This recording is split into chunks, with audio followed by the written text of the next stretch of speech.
పెళ్ళైనా పండగైనా వేడుక ఏదైనా పట్టు చీరల ప్రత్యేక వేదిక వారాహి సిల్క్స్ मौजूद है, लेकिन आवाम जो है वो बहुत बड़े जमे गफीर के साथ आप देख सकते हैं आगे तक रैली नाज़रीन किराम आगे मौजूद है और आवाम यहाँ पर मौजूद है और बात कर रही है। आप यहाँ पर देख सकते हैं इस वक्त इमरान खान को पाकिस्तान की जरूरत नहीं है, बल्कि पाकिस्तान को इमरान खान की जरूरत है। अवाम तैयार है, अवामी चोटी रखने वाले लीडर को रिहा किया जाए।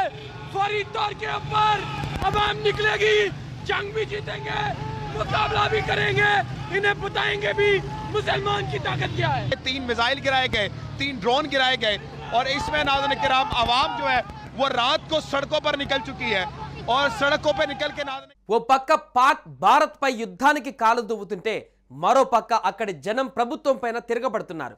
ప్రభుత్వానికి వ్యతిరేకంగా పాకిస్తానీయులు నిరసన చేపట్టారు. ఇమ్రాన్ ఖాన్ ను విడుదల చేయాలని డిమాండ్ చేశారు.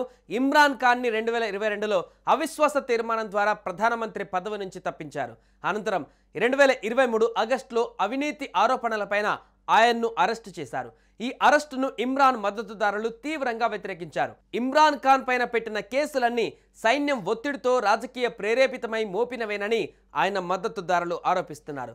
ఒక దశలో పాకిస్తాన్ తెహ్రీక్ ఇ ఇన్సాఫ్ పార్టీ నాయకత్వంలో ప్రజలు సైన్యం పైన తిరగబడినా దానిని కఠినంగా అణిచివేశారు. ఇమ్రాన్ మద్దతుదారులను జైళ్లలో వేయడం, నిరసనలను అణిచివేయడం చేశారు. అయితే ఇప్పుడు వాళ్ళంతా మరోసారి యాక్టివ్ అయ్యారు. పాకిస్తాన్ దాడులతో భారత్ ప్రతిదాడులకు దిగింది. పాక్లోకి చొచ్చుకు వెళ్లి మరీ భీకర దాడులు చేస్తోంది. ఇస్లామాబాద్లో పాకిస్తాన్ ప్రధాని షహబాజ్ షరీఫ్ ఇంటి దగ్గర బాంబు పేలుడు సంభవించినట్లుగా సమాచారం. పాక్ ప్రధాని ఇంటి దగ్గర డ్రోన్లతో భారత్ దాడి చేసింది. వెంటనే అలర్ట్ అయిన పాక్ ఆర్మీ భారీ భద్రత నడుమ ప్రధాని షరీఫ్ని సురక్షిత ప్రాంతానికి తరలించినట్టుగా తెలుస్తుంది. పాకిస్తాన్ దుశ్చర్యతో చిర్రెత్తిన భారత సైన్యం రెచ్చిపోతుంది. పాకిస్తాన్కు భారత్ దెబ్బ రుచి చూపించడమే లక్ష్యంగా ఒకేసారి త్రివిధ దళాలు రంగంలోకి దిగాయి. పాక్లోని పెషావార్, లాహోర్, ఇస్లామాబాద్, సియాల్కోట్ పైన బాంబుల వర్షం కురిపిస్తున్నాయి. పాకిస్తాన్లోని కరాచీ పోర్టు పైన భారత నౌకాదళం క్షిపణి దాడులు జరిపింది. పలు మీడియా నివేదికల ప్రకారం ఈ దాడిలో కరాచీ పోర్టుకు తీవ్ర నష్టం కలిగినట్లుగా సమాచారం. పోర్టులోని కొన్ని ముఖ్యమైన విభాగాలు పూర్తిగా ధ్వంసమయ్యాయని తెలుస్తోంది. ఈ దాడిలో భారత నౌకాదళం నుంచి సముద్రంలో నుంచే అనేక టోమాహాక్, బ్రహ్మాస్ తరహా క్షిపణులు ప్రయోగించబడ్డాయి.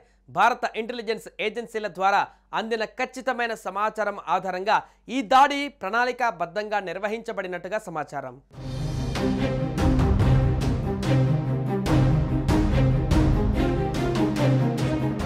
సుమన్ టీవీలో మీ పర్సనల్ అండ్ బిజినెస్ ప్రమోషన్స్ కోసం కింది నెంబర్కి కాంటాక్ట్ చేయండి.